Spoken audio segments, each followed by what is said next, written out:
around the globe. But not all UFO sightings have been reported from the surface of planet Earth. On July 19, 2009, viewers of a NASA video feed from the Space Shuttle Endeavour reported seeing a disc-shaped object hovering above the shuttle's mechanical arm. Space-based UFO sightings like this have purportedly happened throughout the history of manned spaceflight. Unspecified cosmic phenomenon? Or could it suggest the possibility that huge extraterrestrial starships are cruising the Milky Way galaxy? Space travel between the stars, it's a staple of science fiction, right? You see it every night on television, you see it in the movies all the time. But could we really do it, or could any species really do it? Well, the distances between the stars are enormous, really enormous. Interstellar travel doesn't violate physics. It isn't that you can rule it out and say, there's absolutely no way they can come here. It's just that it's very, very hard. Just traveling from the Earth to Alpha Centauri, our closest neighboring star at nearly 4.5 light years, is beyond the reach of our most powerful rockets. If an advanced civilization were to visit us from a distant star system, we can pretty much rule out that they would use chemical rockets to get here. Despite the impressive pillar of fire and smoke that we see during Apollo, Saturn V, or shuttle launches, chemical rockets don't get you very far in the solar system. To give you some context for that distance, our furthest known space probe is Voyager 1, launched in 1977. It's been flying for 34 years at 38,000 miles per hour, and it's only now starting to leave our solar system. If its destination were Alpha Centauri, it would take over 56,000 years to reach even the closest star system. To engage in interstellar missions on timeframes of a human lifetime, around about 50 years, we can see that we need to increase the speed that we can travel by at least a factor of 1,000. Scientists have determined that the speed of light is a mind-blowing 186,000 miles per second. A spacecraft traveling the star system would have to reach a significant percentage of that speed, even to reach the nearest star. The biggest obstacle is weight. A chemical rocket exacts a huge weight penalty because its entire fuel supply must be carried on board. We can calculate that even to reach 6% of the speed of light using chemical rocket fuel, you would need more rocket fuel than exists mass in the universe. So we really know that it's actually impossible to reach another star system using chemical rocket fuel. If extraterrestrial visitations are even possible, their spacecraft must solve this problem. In 2011, NASA's NanoSail D became the first solar sail to orbit the Earth. The ultra-thin 100-square-foot sail uses sunlight, or photon pressure, as a source of propulsion. One of the immutable limitations of rocket propulsion is the fact that any rocket has to carry its fuel with it. A solar sail can take advantage of the naturally occurring resources, namely photons emanating from the sun, which can be used to propel that solar sail. Similarly, a hang glider can fly without any fuel or an engine just by taking advantage of the natural resources we're surrounded by, namely the atmosphere and the laws of aerodynamics.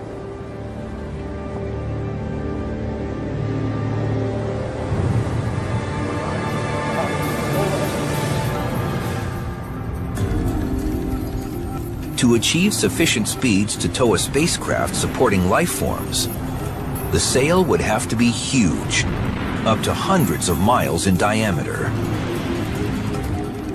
And because the photon pressure from a star would decrease the further the sail traveled, some have envisioned a concentrated laser beam directing energy at the sail.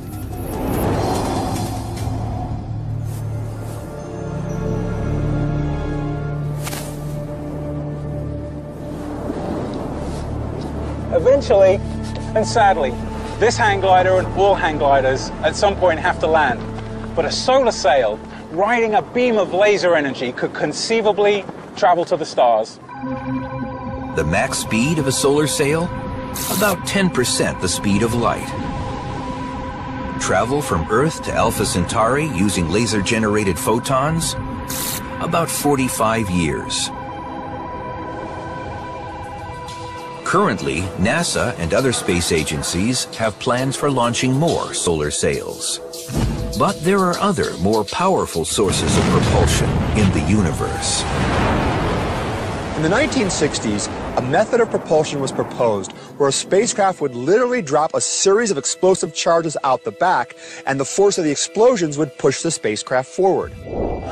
The prototype was called the Orion drive, and there were actually a series of experiments done with conventional charges to show that it would work.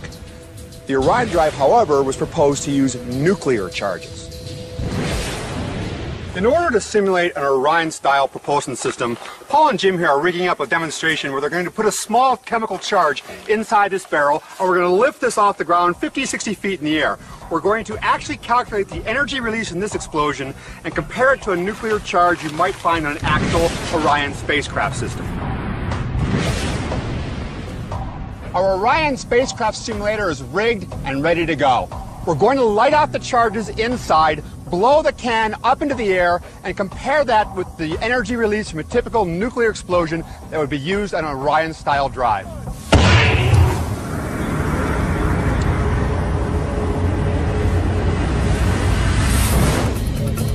The Orion spacecraft, studied at Los Alamos in the late 1950s, proposed nuclear fission as its propulsion source. Fission energy is produced when the nucleus of an atom splits into smaller parts, producing free neutrons and protons that release tremendous gamma-ray energy.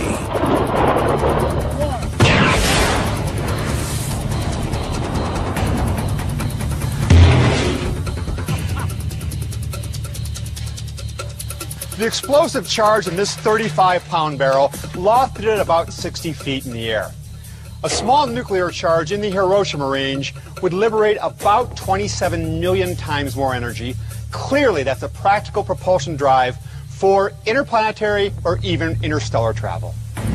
Because of the huge explosions that an Orion drive would require, on the back of the spacecraft you would have a huge thick metal plate that would absorb the thrust of the explosion and a series of shock absorbers to keep the crew from getting jolted each time the charges went off. The max speed of a nuclear-powered fission spacecraft? About 5% the speed of light. Travel time from Earth to Alpha Centauri? About 90 years. Despite its powerful fuel source, the fission craft is actually slower than a solar sail. Boosting speed would mean turning to another, more intense nuclear reaction. Fission technology is well known and understood, and we've been using it to generate power here on Earth for decades. But there's another kind of nuclear technology, and that's nuclear fusion.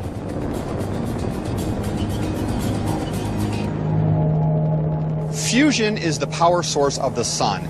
In the core of our sun, the temperatures are so high, atoms are moving so fast that they slam into each other, creating new elements and liberating energy. The opposite of fission, fusion energy is produced when two atomic nuclei fuse together to form a single heavier nucleus. The result is a huge liberation of energy. A fusion-powered spacecraft was proposed in a 1970s study called Project Daedalus. Its mission called for a trip to Barnard's star, some 5.9 light-years distant. Instead of nuclear bombs, the fusion-powered craft creates the propulsion on board in a reaction chamber.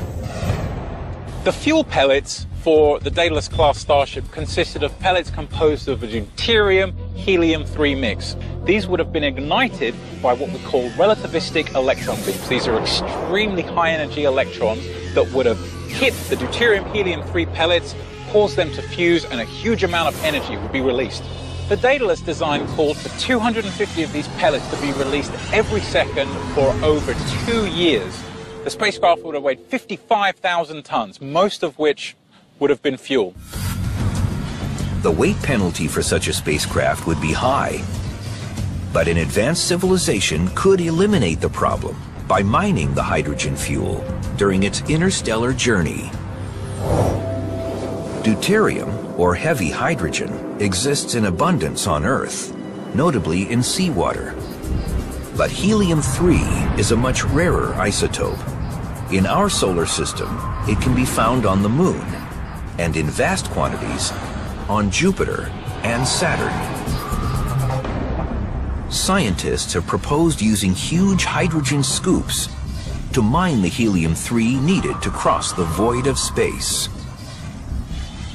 So it's conceivable that if you had a craft that was powered by nuclear fusion, you could go to another star system and then use the hydrogen available from that star to refuel. The self-contained, fusion-powered spacecraft could avoid a huge weight penalty and reach speeds that could allow near-star exploration in a reasonable time frame.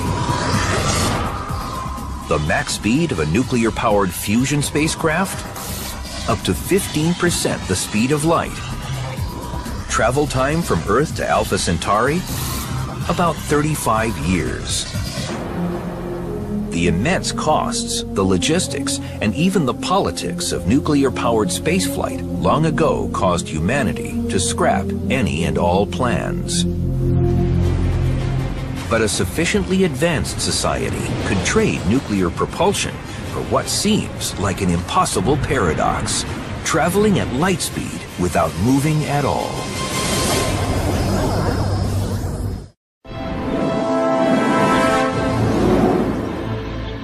Can UFOs actually achieve the immense speeds required for interstellar travel? One potential answer may be buried 30 feet beneath the ground in America's heartland. The Fermilab Tevatron Collider, outside Chicago, Illinois. Racing just below the speed of light, particles of protons and antiprotons are launched in opposing directions. They meet in a high-energy collision. The impact produces gamma rays, the highest energy source known in the universe, and potentially the key to interstellar travel. The best way of making antimatter here on Earth is to employ probably the most famous equation that Einstein taught us, which is E equals mc squared, which tells us that for a certain amount of matter we can get energy. It's a great idea because it's incredibly efficient. You essentially take all of the mass in those particles and convert it into energy. But how can antimatter exist in the universe if it must be artificially manufactured? That's the question that Stephen H. from Philadelphia texted the universe. Stephen, antimatter definitely exists, and when it meets up with normal matter, it explodes in a burst of electromagnetic radiation. Now, we can make small bits of antimatter in laboratories, but we can also collect antimatter from space. Some cosmic rays, which are charged, very energetic particles coming from space, actually consist of antimatter. Currently, the Super Collider is the only practical way to produce antimatter. And right now, it's created in very small quantities. If we could figure out a way to both create and store enough antimatter, we would have a storable fuel which, when mixed with ordinary matter, would liberate a huge amount of energy at a rate way beyond what either fission or fusion can do. Because we know antimatter exists, and we know antimatter can be created and stored, it is conceivable that an advanced civilization could create and harness the power of antimatter in sufficient quantities to create an antimatter rocket. An antimatter ship could achieve unbelievable velocities, cruising just below light speed, nearly matching the speed of a starbeam streaking across the galaxy. Travel time from Earth to Alpha Centauri, 4.5 light-years distant, about 5 years. In human terms, the cost of creating enough antimatter particles to power such a starship would be astronomical.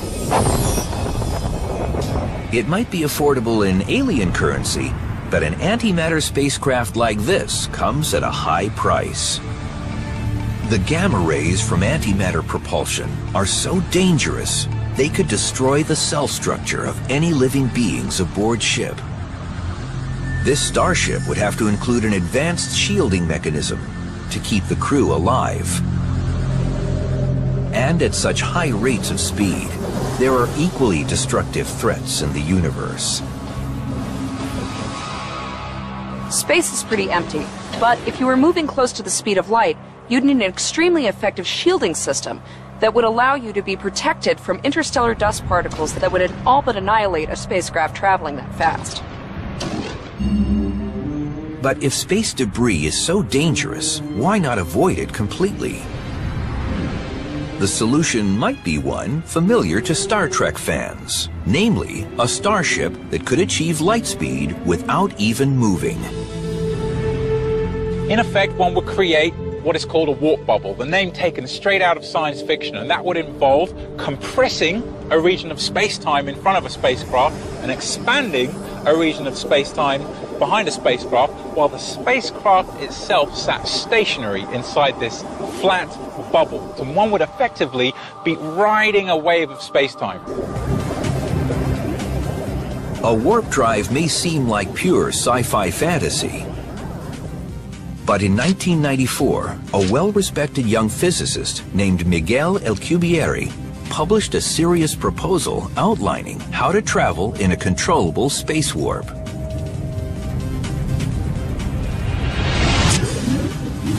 There are huge obstacles to Alcubierre's warp drive solution. The biggest is called dark energy, a cosmic phenomenon recognized in 2011 when 3 scientists were awarded the Nobel Prize for proving its existence. The simplest explanation that's been proposed for the phenomenon of dark energy is that there's an intrinsic property of space itself that makes it want to expand. You can actually see it by looking at receding parts of the universe and seeing that there's this extra acceleration component, but it isn't a stored energy source like solar energy or other kinds of energy. And so it's not inconceivable, it's not beyond the realms of possibility that some advanced civilization existing somewhere in the universe has learned how to harness dark energy to create an exotic form of propulsion. But there's another obstacle to a workable warp drive. The only known way to pull a spacecraft forward within a warp requires harnessing the intense energy of a black hole. The sort of simple notion is somehow to make a very concentrated bit of matter, extremely concentrated on the level which would cause a black hole. If you could generate a black hole on a small scale, so to speak, you could dangle it in front of the ship and use its space distortion to sort of drag the ship along. And exactly how fast could a warp drive tow an extraterrestrial spacecraft? The clear implication of Alcubierre's work was that it should be possible, if you can make this design of a warp drive, to achieve speeds almost any multiple of the speed of light. Travel time from Earth to Alpha Centauri aboard a lightspeed craft powered by a space warp? About 4.5 years, or less, as long as everyone on board doesn't incinerate. One problem with the Alcubierre drive is within that warp bubble, temperatures would rise to far hotter than the core of our sun. That's hot. Just one more small problem to solve for the chance to reach planet Earth. But what if such an alien spacecraft were to arrive in Earth's atmosphere, riding in a warp bubble towed by a black hole? It might not be the first mass witness UFO sighting, but it would certainly be the last.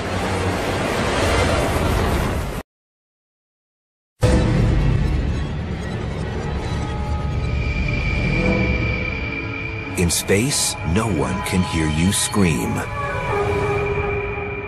As the promo line for Ridley Scott's science fiction film Alien, it was designed to send chills down your spine. It's based on the unsettling idea that space is a vacuum and sounds, whether screams, shouts, or songs, can't travel in a vacuum. But is that really true? Well, it's kind of narrow to think that in space you can't hear anyone scream, because in fact, here on Earth, there are lots of sounds we can't hear. They're either too high a pitch or too low a pitch. Moreover, space isn't completely empty. And then finally, you know, what's the definition of space? If I'm an astronaut on the surface of Mars and I have a spacesuit on, am I in space or am I not? Well, I would think I am. Okay, let's try right over here. Back on Earth, Bruce Betts of the Planetary Society in Pasadena, California, has given a lot of thought to Mars and the subject of sound. He's programmed his computer with what he calls the Marsinator to demonstrate what his voice would sound like in the cold carbon dioxide atmosphere of Mars, without those spacesuits. The atmosphere of Mars would actually change your voice so it sounded deeper. So let's go ahead and simulate that using the Marsinator. And I will record my voice, and then we will shift it to what it would sound like on Mars. This is what I'd sound like on Mars, although I'd be wishing I had some oxygen to breathe. Then I go ahead and process it, put it through the Marsinator, and then we play it back and see what it sounds like. This is how I would sound on Mars, although I'd be wishing I had some oxygen to breathe. Of course, if humans ever do make it to Mars, we will not hear their voices through the atmosphere. Instead, we'll get them via radio waves, the way many of our most important sounds already reach us. Yes. We're familiar with thinking of sound as something that comes through the air to us, just like we hear each other when we're talking. But in fact, a lot of the sounds that we hear are transmitted through electromagnetic signals. For example, your television actually transmits a television signal into sound that you can hear. Who's our first contestant tonight? Sound in the cosmos will never reach us directly across empty space.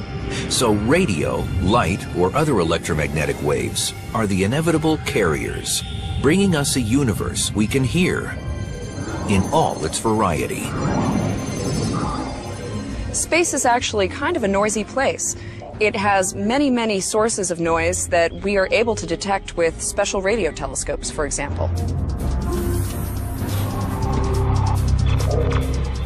These alien sounds make up an incredible collection, the ultimate playlist. We've polled our expert panel of scientists, astronomers, and physicists to rank the top 10. The greatest sounds from the expanse of space, ending with a number 1 that will surprise us all. And now, the countdown starts. Coming in at number 10, ringing out from a distance of 13 billion light years, the birth cry of the universe in a hit called The Audio Afterglow of the Big Bang. It's remarkable that the young universe actually made a sound, and the reason we know that is that we can actually witness the glowing gases that were present at that time. The glow from these gases is known as the cosmic microwave background radiation, or CMBR. It is a faint trace of microwaves that stretches across every point in the sky. Discovered by scientists in the mid-1960s, the radiation is the afterglow of the Big Bang. The famous blotchy satellite map of the CMBR represents the cosmos in its infancy, when it was only 380,000 years old. When we look at the CMBR map, we're essentially looking at a voice print of the early universe, because those tiny variations in color correspond to variations in temperature, and those correspond to variations in density and pressure. Well, pressure waves are just sound waves, so we're seeing little variations in pressure, little sound waves in the early universe. To understand the audio afterglow of the Big Bang, we need to know how the early universe varied its pressures to generate sound waves. To find out, astronomer Mark Whittle and organ builder Manuel Rosales visit the magnificent pipe organ at Claremont United Church of Christ in California.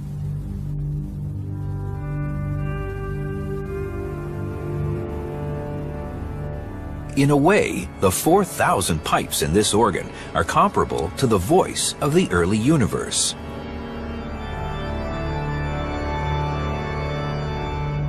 Manuel, the amazing thing about the early universe is that all its pipes were sounding together. And it'd be lovely if we could just try that with this organ. So do you think we could do that now, play all the notes at once? Yes. Let's pull out all the stops and try it. Ah, that's where that phrase comes from. Yes. Okay, let's go.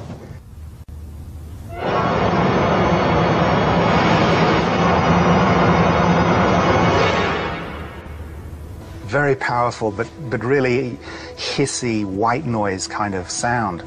But an even more remarkable thing about the primordial sound is that, in fact, a few particular tones were present and were stronger at any given time.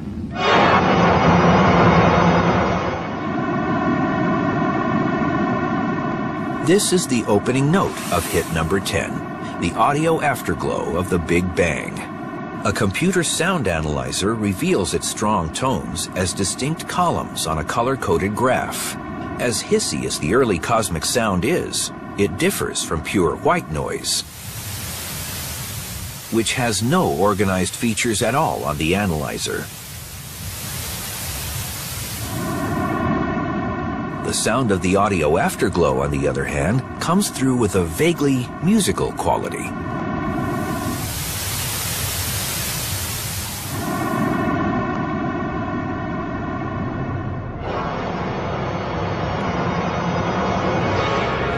The pipes of this or any organ are made of wood and metal, but the pipes of the early universe were pits of dark matter, the mysterious substance whose existence is known only from its gravity. What drives the sound waves is gravity. So, for example, if there's a region of slightly higher density of dark matter, there's a gravitational force pulling in. Gas that's surrounding this region feels that pull and it falls in, but it's gas, so it also, as it falls in, it compresses. That compression acts like a spring, and so it pushes the gas back out. But then it overshoots until it falls back in again. And this is how the motion of the gas falls in, bounces out, falls in, bounces out. So we have an oscillating pressure wave, a sound wave. The cosmic background radiation, as important as it is just a still picture. Its imprint of sound has the effect of no more than one noisy, barely musical note. And even hearing that is a struggle. The pipe organ helps show us why. The sounds of the universe are way too low for us to hear. In fact, what's the lowest note that this organ plays? It is a pipe 32 feet long, and it can only be played with one's foot. Yeah, that's pretty deep. 32 feet were nothing compared to the cosmic organ pipes. They were between 20,000 and 400,000 light years across. Sorry, we don't have any pipes quite that long. No. The deep sound of the early universe is so low, we can hear it only after a massive shift upward.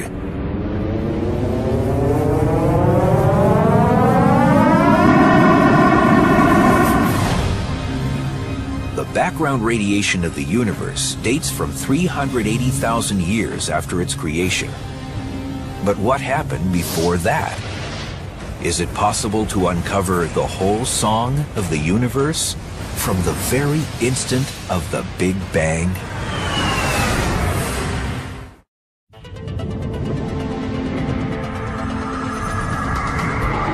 The cosmos is filled with a symphony of alien sounds, and we're counting down the top 10 of the universe's greatest hits.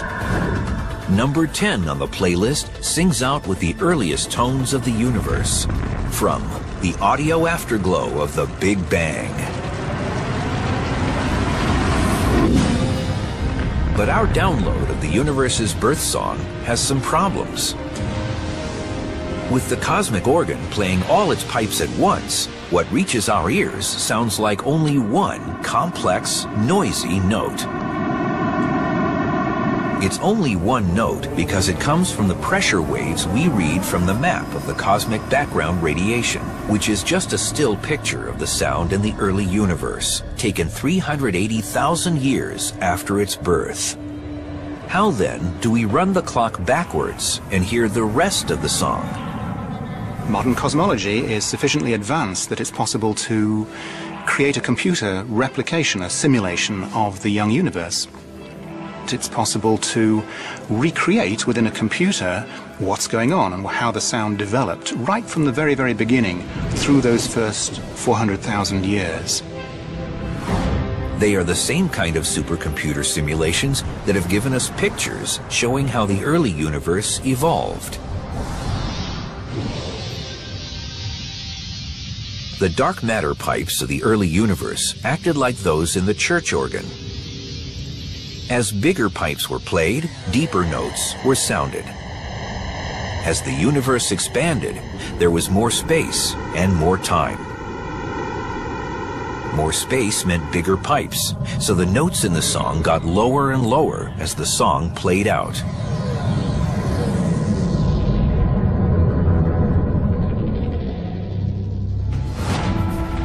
Put it all together, and the first 400,000 years of the universe can be condensed down to just 10 seconds.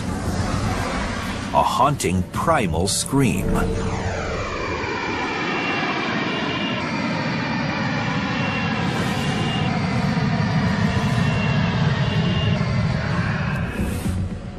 The gas that's falling in and out of these dark matter regions is ultimately going to become the first stars, the first galaxies, and ultimately it'll be corralled into the thousands of galaxies that we see around us today.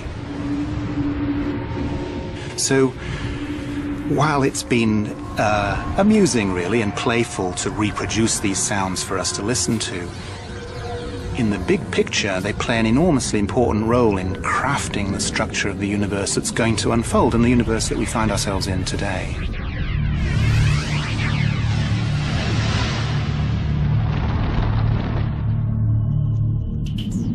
From the big band sound of the Big Bang, our countdown takes a step down in size to the modest 15 million light-year span of a galaxy cluster. Coming in at number 9 on our list of the universe's top 10 hits is The Deep Tone of Perseus.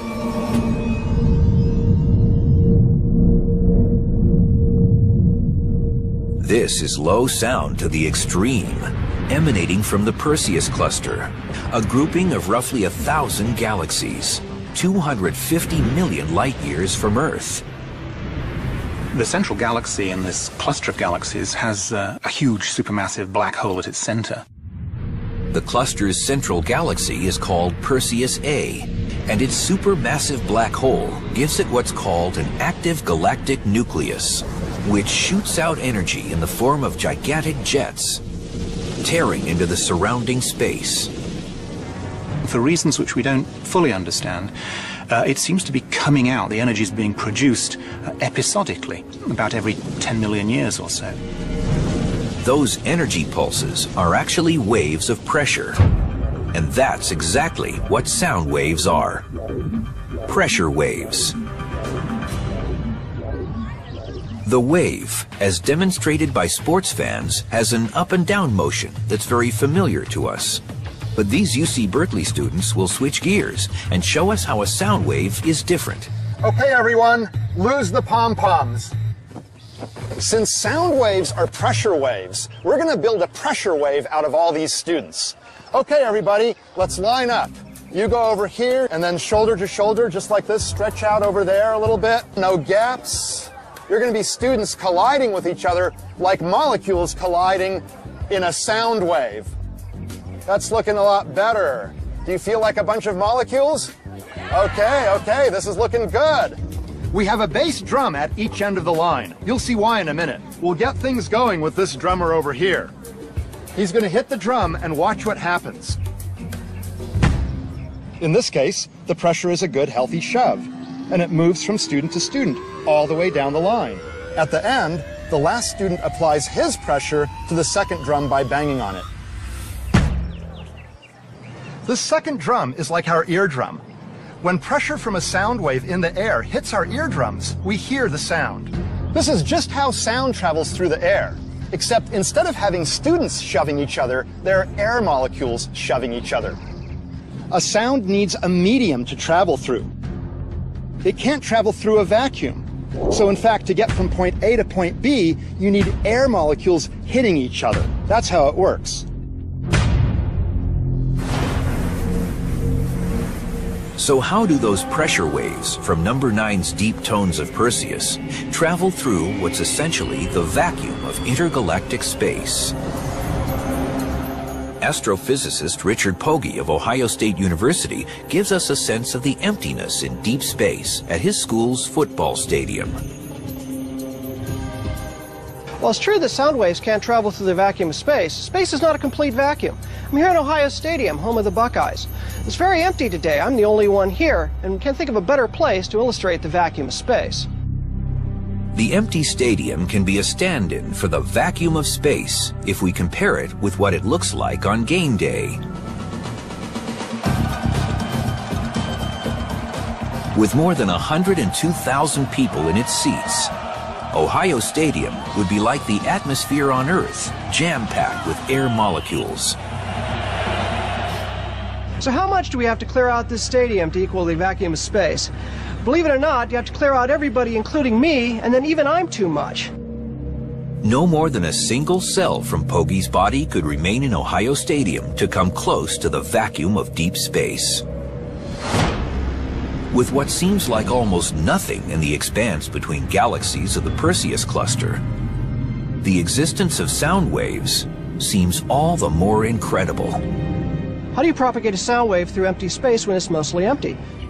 Let's use the example of me running down the field. I have to run a long ways before I encounter somebody, but I still encounter somebody and I can pass energy along to them. The same is true of atoms in interstellar space. It has to travel a long ways, maybe 300 light years before it encounters another particle, but when it encounters it, it passes the energy and the wave moves along. The colliding particles in the Perseus cluster also emit faint X-rays, whose traces, imaged by the Chandra Space Telescope, tell us the waves are there. But these waves are huge, and the notes they produce are lower than anything any human has ever experienced. The pitch is about 57 octaves below our hearing, below the middle of a piano range, and that actually qualifies this for the Guinness Book of Records as the deepest pitch known to man. The extreme deep note emanating from Perseus is so far below our hearing range that it can only be approximated. It's been said the galaxy cluster is playing an awesomely low B-flat, and scientists calculate it'll be playing constantly for 2.5 billion years. Number 9's deep tone of Perseus drones on as the countdown advances. A secret number 1 waits at the end of the line, but first, a strange high-pitched squeal hints at what comes in at number 8. Sounds from space and their link to signals from extraterrestrials.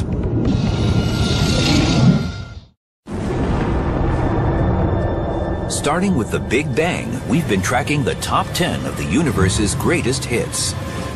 The best of the alien sounds from space. Jumping to number 8 on the countdown, we find a sudden wide variety of different sounds. clicks, whines, and screeches, all coming from strange stars singing out from everywhere we look in the galaxy.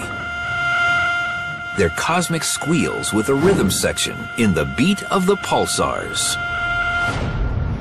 Every pulsar has a different sound, but they are all related because they're repeating blips, beating out regular rhythms. The different sounds come from beats sounding out at different speeds. The first pulsars to be detected emitted radio waves so regular that astronomers first thought they were signals from aliens. But the truth about them was quickly discovered. A pulsar is a rapidly rotating neutron star. That's a very dense star, and it's got two beams of radiation coming out the poles. As those beams rotate and intersect our line of sight, we see a series of pulses. We can think of pulsars being associated with sound because they were first discovered with radio telescopes. There was a series of beeps that radio telescopes detected. For a slowly rotating pulsar, you might have a series of beats like a metronome. Beep, beep, beep, beep.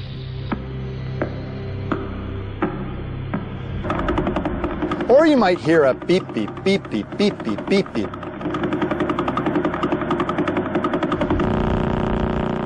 Now, for a rapidly rotating pulsar, the beeps blur together, so you get like that.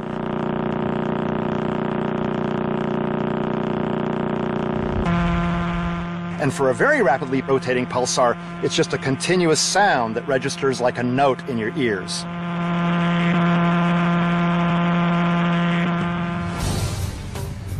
Pulsars form from the collapse of very massive stars after they explode as supernovas. But how long does it actually take for a massive star to collapse?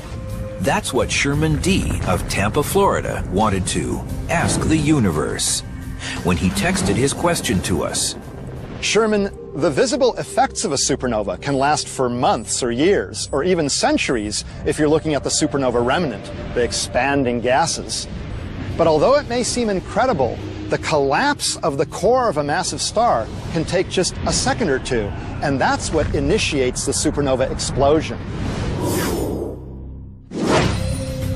Our own sun isn't massive enough to go supernova, but it is a giant ball of hydrogen, 330,000 times more massive than the Earth and burning by nuclear fusion. So our home star can hardly keep quiet, as our next hit proves. This hot combo chimes in at number 7 on the countdown. Here it is, the Song of the Sun. The sun makes sounds, but they're not really sunny sounds. They're not happy sounds. They're kind of low, ominous roars that gurgle along.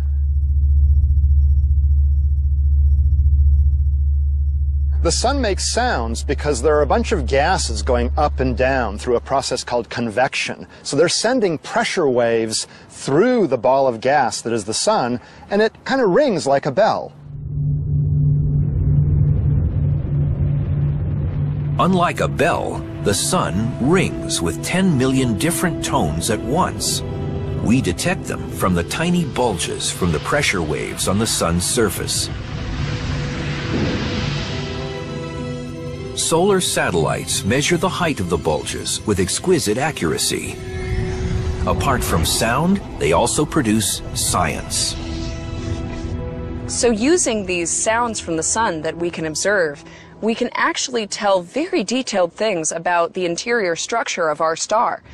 For example, one of the amazing things that we can tell is when there's a sunspot group on the other side of the star, even before it comes around the limb and we're able to see it with our optical telescopes. The sun may be the biggest source for sound in the solar system, but next in line is Jupiter. So coming in at number 6 in the top 10 is a medley of strange electronic jazz from Jupiter.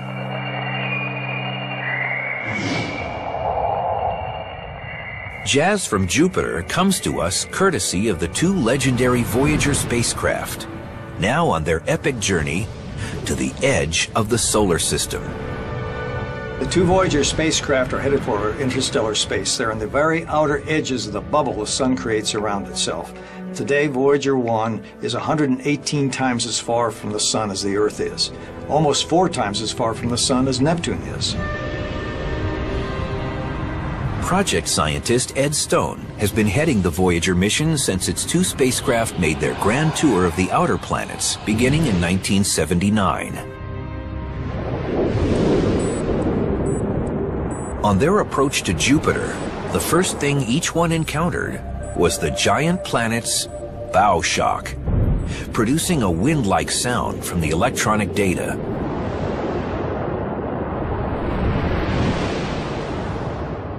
There's a wind blowing outward from the sun at about 1,000,000 miles per hour. It is supersonic.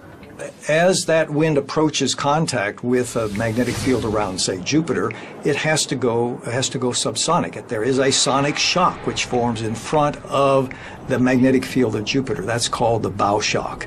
It's very much like a sonic shock in front of a supersonic aircraft.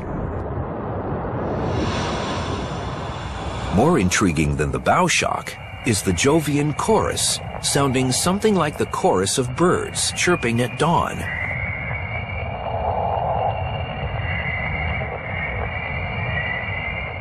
Both it and the bow shock come from radio waves generated by fast-moving charged particles within the bubble of Jupiter's magnetic field.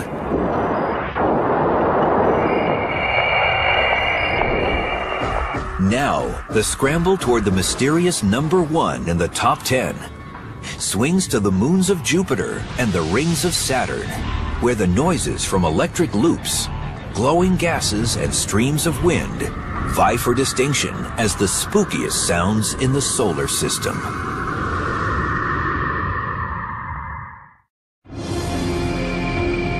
The top 10 countdown in the alien sounds of the universe has reached Jupiter, sending out its own brand of space music. But the next hit is no solo. Jupiter has a backup group.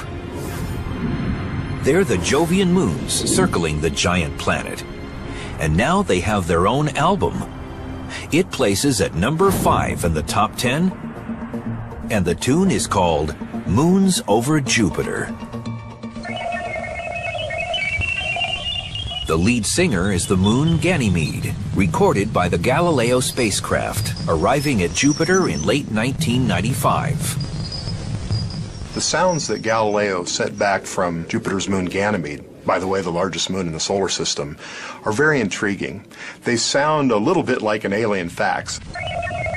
In fact, when I played that sound clip in my office yesterday, people came around the corners to see what was going on, if I was receiving some alien transmission. As with Voyager, Galileo's sounds came from ionized gas, or plasma. Atoms in a plasma are split apart into negative electrons and positive atomic nuclei. In other words, charged particles. 2 slender antennas on the spacecraft's plasma wave instrument picked up the radio waves that the charged particles produced as they were set in motion by a magnetic field.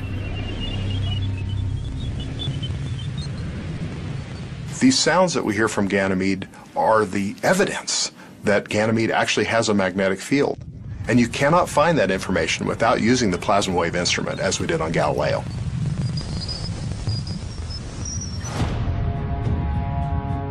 A very sudden burst of alien sound came from another of Jupiter's moons. It happened when Galileo flew over Io's North Pole.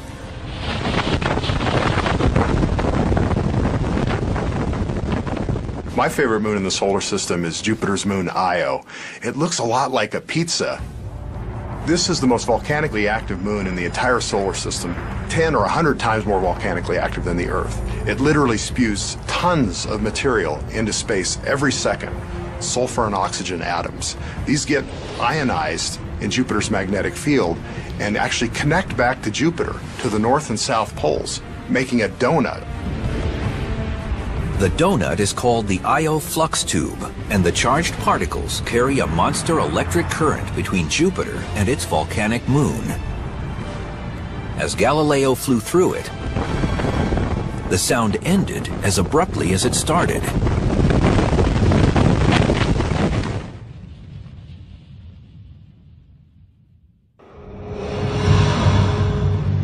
With Jupiter and its moons finishing their acts, our countdown swings to Saturn, smaller than Jupiter, but right up there in the top 10. The ringed planet comes in at number 4 on the list. Listen up for the surreal sounds of Saturn. They come to us from the Cassini spacecraft, which has been delivering mind-blowing pictures and data since its arrival at the ringed planet in 2004. As on Voyager and Galileo, Cassini's plasma wave instrument is our proxy for human ears in space. The eerie and bizarre sounds we hear from Cassini's radio and plasma wave instrument make me think of Halloween. They're due to the aurora on Saturn, very similar to Earth's aurora. Your ears could never pick up these frequencies, but we move them into a range, and when we do, we were surprised to see how eerie and scary they actually were.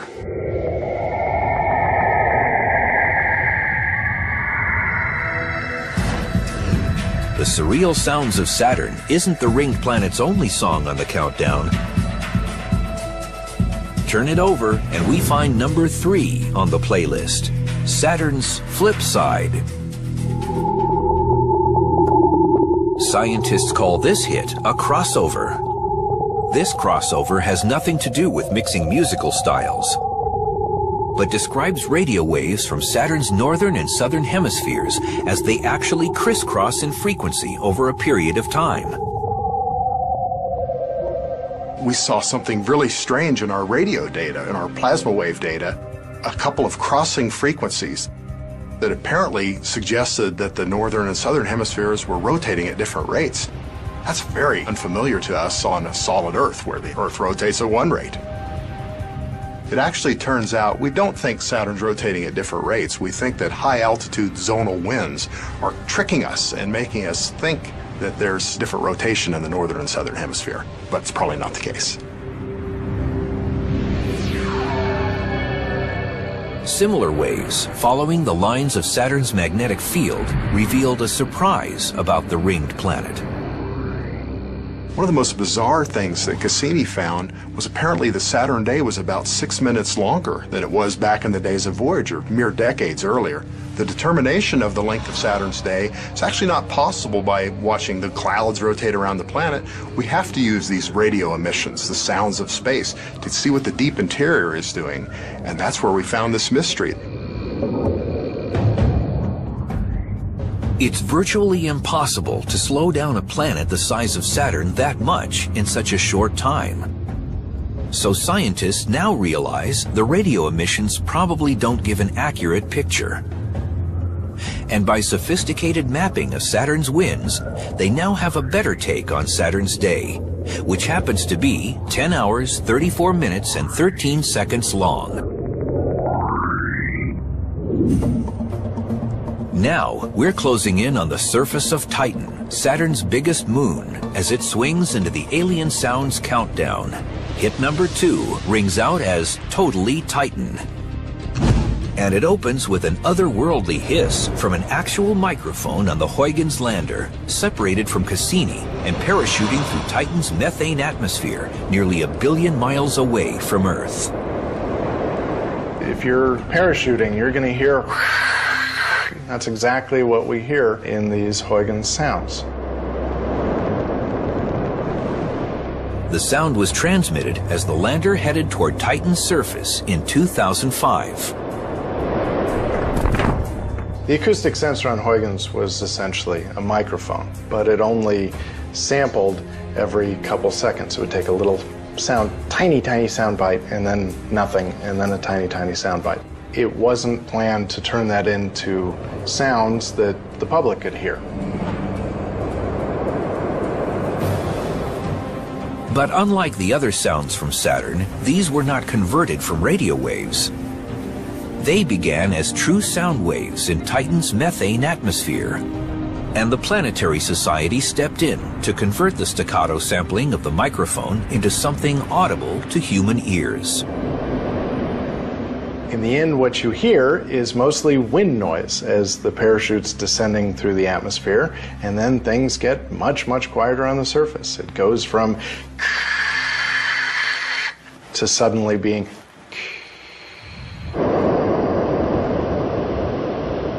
but what's really profound is we're hearing sounds taken by an actual acoustic sensor from 1 billion miles away. First time we've ever heard sounds from another planet or moon around another planet. But the rushing wind wasn't the only sound coming from Huygens. As data streamed in from the lander on the way to Titan's surface, white-knuckled engineers in Mission Control held their breath, hoping the Intrepid spacecraft would make its landing safely. The final chapter in the story is told in an incredible music video guaranteed to keep you on the edge of your seat.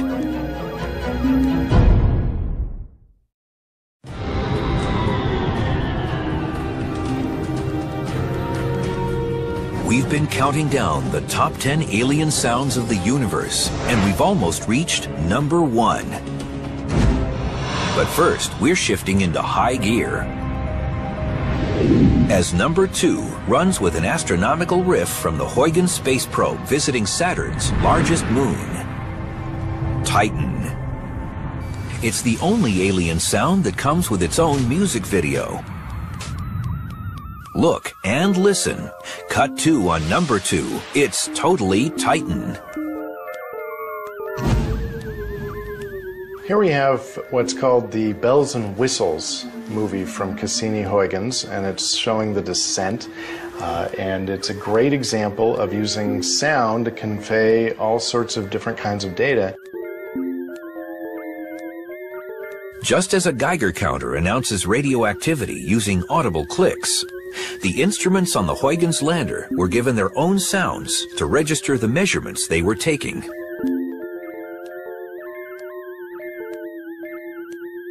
Those chimes you hear, each one of those means that an instrument was taking a picture or some other kind of data. Different instruments are a different chime.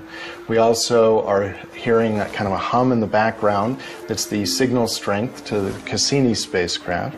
We've got a ticking that occurs that has to do with the spinning and rotation of the spacecraft. Every time it rotates once, they have the tick. Though it's just an assembly of pure scientific information, the video seems to preserve what must have been those last moments of high tension. When the scientists in Mission Control wondered, will the tiny spacecraft land safely, or will it crash? So here we go, and almost down. And then we're landed. Mission accomplished. With sound 1 billion miles away. Totally Titan has been a thrill at number 2 on the countdown. But now we spin the platter on the mysterious number 1. A song that comes from a place totally unlike anything else in the universe we've ever encountered. While some remind us of the strange signals from Jupiter and Saturn, there are also sounds in this song that are completely different from anything we've measured or detected anywhere else in the cosmos. Because number 1 on the countdown has sounds alien to the entire universe. It's been flying for 34 years at 38,000 miles per hour, and it's only now starting to leave our solar system. If its destination were Alpha Centauri, it would take over 56,000 years to reach even the closest star system. To engage in interstellar missions on timeframes of a human lifetime, around about 50 years, we can see that we need to increase the speed that we can travel by at least a factor of 1,000. Scientists have determined that the speed of light is a mind-blowing 186,000 miles per second. A spacecraft traveling the star system would have to reach a significant percentage of that speed, even to reach the nearest star. The biggest obstacle is weight. A chemical rocket exacts a huge weight penalty because its entire fuel supply must be carried on board. We can calculate that even to reach 6% of the speed of light using chemical rocket fuel, you would need more rocket fuel than exists mass in the universe. So, we really know that it's actually impossible to reach another star system using chemical rocket fuel. If extraterrestrial visitations are even possible, their spacecraft must solve this problem. In 2011, NASA's NanoSail D became the first solar sail to orbit the Earth. The ultra-thin 100 square foot sail uses sunlight, or photon pressure, as a source of propulsion. One of the immutable limitations of rocket propulsion is the fact that any rocket has to carry its fuel with it. A solar sail can take advantage of the naturally occurring resources, namely photons emanating from the sun, which can be used to propel that solar sail. And there were actually a series of experiments done with conventional charges to show that it would work. The Orion drive, however, was proposed to use nuclear charges. In order to simulate an Orion-style propulsion system, Paul and Jim here are rigging up a demonstration where they're going to put a small chemical charge inside this barrel, and we're going to lift this off the ground 50, 60 feet in the air. We're going to actually calculate the energy released in this explosion and compare it to a nuclear charge you might find on an actual Orion spacecraft system. Our Orion spacecraft simulator is rigged and ready to go. We're going to light off the charges inside, blow the can up into the air, and compare that with the energy released from a typical nuclear explosion that would be used on an Orion-style drive.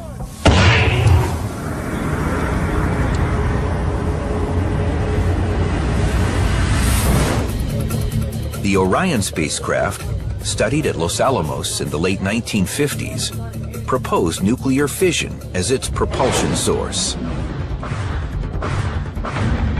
Fission energy is produced when the nucleus of an atom splits into smaller parts, producing free neutrons and protons that release tremendous gamma-ray energy.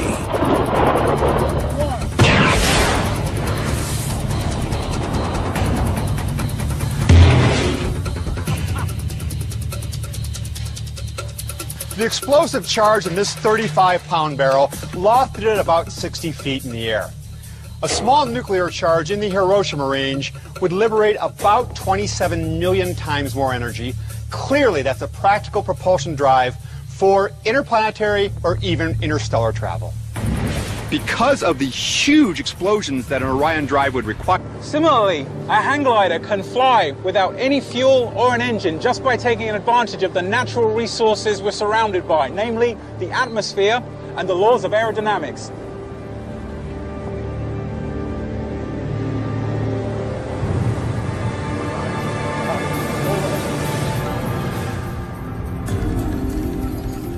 To achieve sufficient speeds to tow a spacecraft supporting life forms, the sail would have to be huge, up to hundreds of miles in diameter. And because the photon pressure from a star would decrease the further the sail traveled, some have envisioned a concentrated laser beam directing energy at the sail.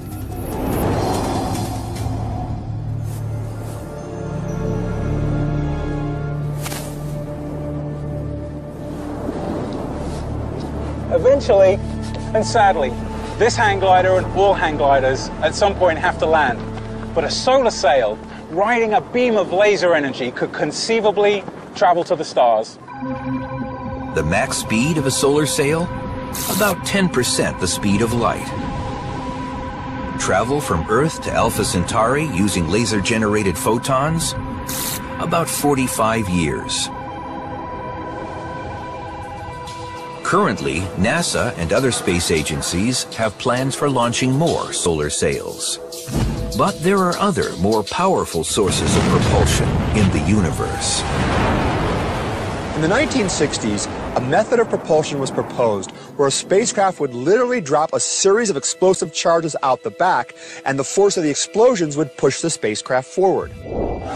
The prototype was called the Orion drone. On the back of the spacecraft, you would have a huge, thick metal plate that would absorb the thrust of the explosion and a series of shock absorbers to keep the crew from getting jolted each time the charges went off. The max speed of a nuclear-powered fission spacecraft? About 5% the speed of light. Travel time from Earth to Alpha Centauri? About 90 years. Despite its powerful fuel source, the fission craft is actually slower than a solar sail.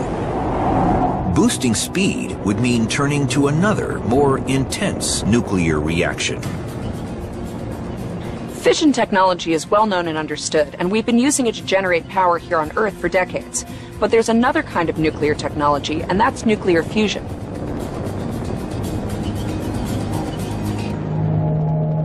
Fusion is the power source of the sun.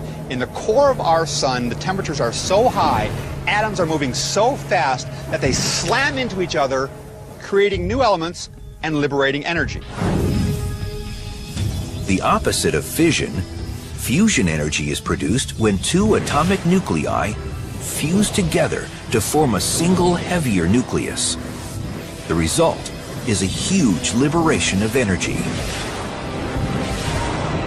A fusion-powered spacecraft was proposed in a 1970s study called Project Daedalus. Its mission called for a trip to Barnard's star, some 5.9 light-years distant. Instead of nuclear bombs, the fusion-powered craft creates the propulsion on board in a reaction chamber. The fuel pellets for around the globe.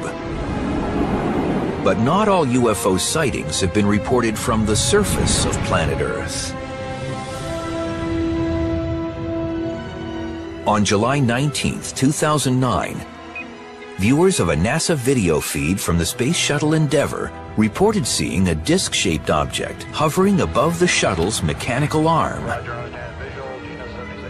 Space-based UFO sightings like this have purportedly happened throughout the history of manned spaceflight.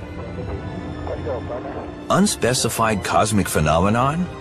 Or could it suggest the possibility that huge extraterrestrial starships are cruising the Milky Way galaxy? Space travel between the stars, it's a staple of science fiction, right? You see it every night on television, you see it in the movies all the time. But could we really do it, or could any species really do it? Well, the distances between the stars are enormous, really enormous. Interstellar travel doesn't violate physics. It isn't that you can rule it out and say, there's absolutely no way they can come here. It's just that it's very, very hard.